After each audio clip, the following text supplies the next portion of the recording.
Hello everyone, welcome to shine India RK tutorial. నేను మీ RK sir. Friends, Andhra Pradesh రాష్ట్రంలో టెట్ నోటిఫికేషన్కి సంబంధించినటువంటి లేటెస్ట్ అప్డేట్ అయితే రావడం జరిగింది ఫ్రెండ్స్. సో మనకి ఎప్పటి నుంచో మనము టెట్ డిసెంబర్లోనే ఉంటుంది అని చెప్పేసి అయితే చాలా వరకు అయితే వార్తల్లో చూసాము. అయితే దానికి బలాన్ని చేకూర్చే విధంగా సో ప్రభుత్వం నుంచి ఒక అధికారిక ప్రకటన అయితే రావడం జరిగింది ఫ్రెండ్స్. సో డిసెంబర్లోనే ఉండే అవకాశం ఉంది. అంతేకాకుండా పాఠ్య ప్రణాళికలలో కూడా మార్పులు ఉండే అవకాశాలు కూడా స్పష్టంగా కనిపిస్తున్నాయి. సో వీటన్నిటికి సంబంధించినటువంటి లేటెస్ట్ అప్డేట్ మనం క్లియర్గా చూద్దాము. అంతకంటే ముందుగా ఫ్రెండ్స్, ఏపీ టెట్ మరియు ఏపీ డిఎస్సికి సంబంధించినటువంటి చాలా perfect material, standard material link video డిస్క్రిప్షన్లో ఇస్తాను ఫ్రెండ్స్. అందరూ కూడా డౌన్లోడ్ చేసుకోండి. లేట్ చేయకుండా పూర్తి వివరాలు చూసేద్దాం. సో ఫ్రెండ్స్, ఈరోజు అన్ని పేపర్లో కూడా చూసినట్లయితే డిసెంబర్లోనే టెట్ అంటూ మనకు సో ఈనాడులో ఇవ్వడం జరిగింది.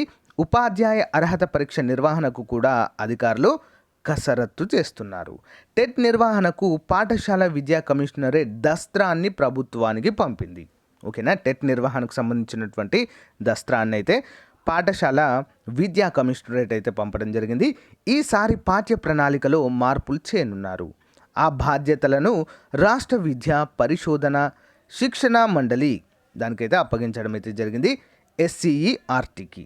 ఓకే, సో ప్రభుత్వము ఆంగ్ల మాధ్యమం ప్రవేశపెట్టాలని భావిస్తున్నందున అభ్యర్థులను పరీక్షించేందుకు టెట్లో ఆంగ్ల భాష నుంచి కొన్ని ప్రశ్నలు వచ్చే అవకాశం ఉంది. చాలా రోజుల నుంచి అయితే చెప్పడం జరిగింది ఫ్రెండ్స్.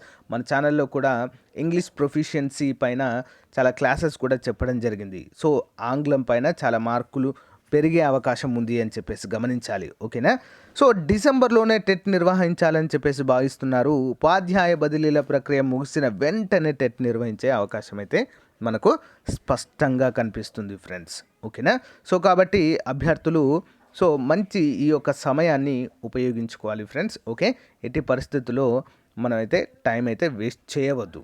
ఎవరికైతే అంటే చాలామంది అడుగుతున్నారు, సార్ మేము లాస్ట్ టైం టెట్ రాసాం, అది వ్యాలిడ్ అవుతుంది అంటే అవుతుంది ఫ్రెండ్స్. 7 years వరకు వ్యాలిడ్ అవుతుంది. ఓకే, సో మీకు గనక 120 వరకు మార్క్స్ వచ్చాయనుకో టెట్లో, సింపుల్గా వదిలేయండి ఫ్రెండ్స్ ఇది. లేదా మరొకసారి తక్కువ ఒక 100కు బిలో ఉన్నాయనుకోండి, కంపల్సరీగా అటెంప్ట్ చేయండి ఫ్రెండ్స్. ఎందుకంటే సో వెయిటేజ్ అయితే ఉండబోతుంది దీంట్లో.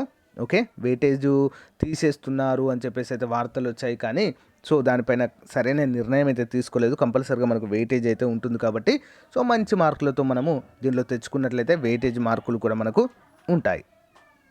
సో ఫ్రెండ్స్, ఎవరు కూడా టైం వేస్ట్ చేయకుండా ప్రిపరేషన్లోనే ఉండండి ఫ్రెండ్స్. టెట్కి సంబంధించి మనకి కొత్త పుస్తకాలు మరియు పాత పుస్తకాలు రెండు కూడా చదవాల్సిన పరిస్థితి అయితే ప్రస్తుతం ఉంది ఫ్రెండ్స్.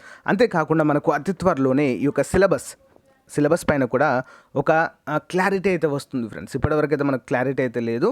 ఓకే, కొంచెం తగ్గించడమా లేదా పెంచడమా, కొత్త సిలబస్ను కొంచెం అడిషనల్గా మార్చడమా అనేటువంటి అంశాలు అయితే మనకు క్లియర్గా చెప్తారు.